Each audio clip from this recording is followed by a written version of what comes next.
So this video I made some notes for sociology for interview. So in this video I would like to discuss that. First is some scholars. So for caste system, scholars like G.S. Khure, he gave classification, six center classification, segmental division, hierarchy, restrictions on social interaction, civil and religious disabilities, endogamy, and occupational specialization. M.N. Srinivas gave concepts of Sanskritization and dominant caste. M.N. Srinivas studied caste in dynamic terms, showing how it adapts to social changes. Louis demands Homo hierarchicus, caste is a system rooted in purity and pollution, focus on ideological and cultural aspects of caste. Andre Bete, comparative study of caste and class, focused on inequalities and how caste operates within economic and political context. Andhra Beteille ने फिर comparative study दिया caste and class का Louis Dumont homo hierarchicus and Andre Bete comparative study focused on inequalities and how caste operates within economic and political context. Class and economic systems, A.R. Desai, Marxist perspective on Indian society, critiqued the feudal economy and studied the transformation brought about by colonialism and capitalism. D.P. Mukherjee advocated for studying Indian society through Marxist and historical perspective, highlighted the role of tradition and change in Indian society. DP Mukherjee ने Indian society को Marxist और historical perspective से पढ़ा, highlighting the role of tradition and change in Indian society. Religion में M N Srinivas ने westernization का concept दिया and its impact on Indian religious practices, role of religion in societal changes. T N Madan studied the pluralistic nature of religion in India, focused on secularism and communalization. Next is rural and agrarian structure. G.S. Gure, village studies, importance of kinship and caste in rural settings, emphasize the role of joint family systems. M.N. Srinivas, fieldwork on villages and rural dynamics, concept of village unity and role of caste panchayats. Andre Bete, rural stratification in terms of caste, class and power, analyze the agrarian social structure in India. Urbanization and Modernization, M.S.A. Rao, studied urban sociology focusing on migration and urbanization, emergence of rural slums and their socio-economic implications. S.C. Dubey focused on impact of modernization of traditional societies, studied the integration of tribal and rural. Urbanization और modernization में MSA Rao ने urban sociology पढ़ा, focusing on migration and urbanization. He studied emergence of urban slums and their socio-economic implications. S.C. Dubey ने impact of modernization on traditional societies, studied the integration of tribal and rural societies. Social movements में A.R. Desai, he gave the Marxist analysis of peasant and working class movements, focused on role of class struggles in India. Gail Omvett studied Dalit and women's movement in India, analyzed caste and class-based struggles. Rajni Kothari focused on political sociology and the intersection of social movements with democracy in India. Tribal communities. G.S. Ghure viewed tribes as backward Hindus undergoing the process of Hinduization, criticized for his assimilationist approach. Verrier Elvin advocated for tribal autonomy and protection of their culture, focused on tribal rights and development policies. L.P. Vidyarthi developed the concept of sacred complex. Gender में Leela Dubey explored the role of gender in kinship systems, focus on women's status and empowerment in India. Gail Omvett studied feminist movements and their impact on Indian society. Uma Chakravarti examined gender and caste intersections in historical modern contexts. Education.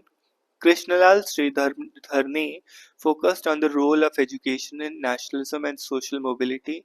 J.P. Nayak emphasized education as a tool for social change in India. Next is, I would take some topics and discuss some questions which can be asked in the interview. For example, first question is how would you address caste-based discrimination in rural India as an administrator? So I would answer like I would conduct community sensitization programs. I would try to implement SC/ST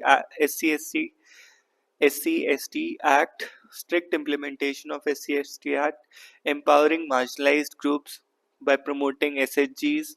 I would ensure representation of marginalized groups in local governance through PRIs, use grievance redressal apps, use grievance redressal applications.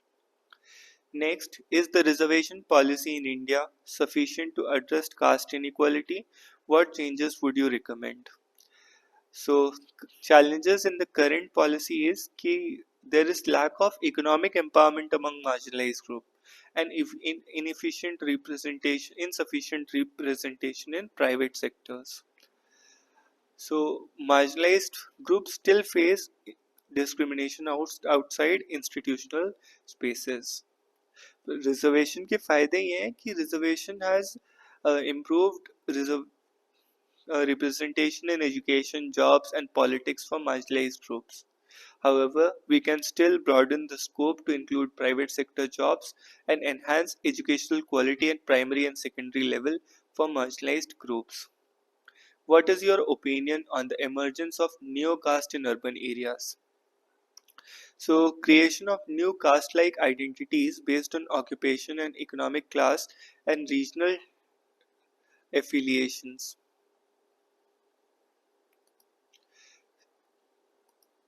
So, this is called neo-caste. Now,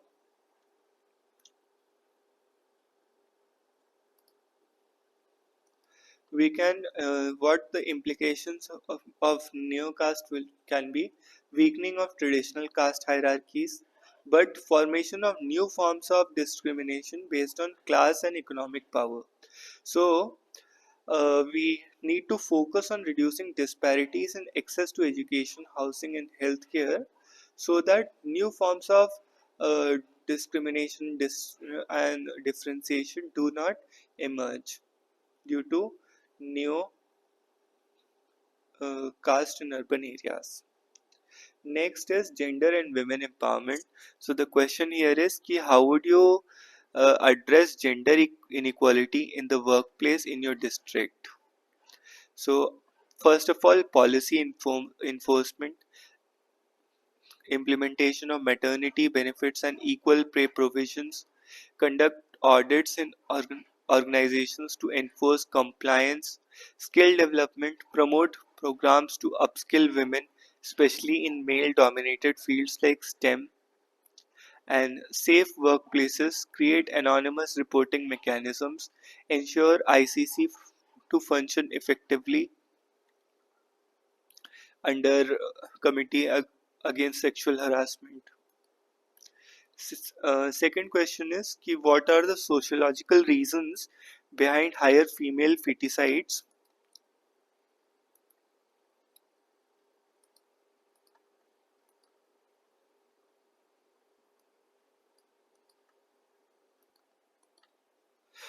Behind female feticide rates in some regions. So there can be many reasons. First is patriarchy, preference of male children as economic assets and lineage bearers.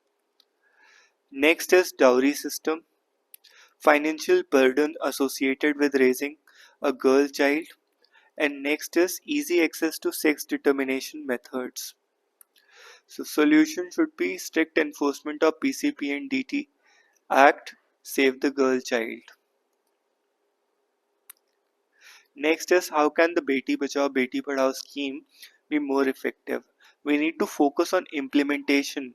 We need to improve fund utilization at district levels, community involvement, local leaders and NGOs for grassroots awareness, and establish metrics to track gender ratio improvements. So I'll cover the next sections in the next video. Thank you for watching. See you in the next one.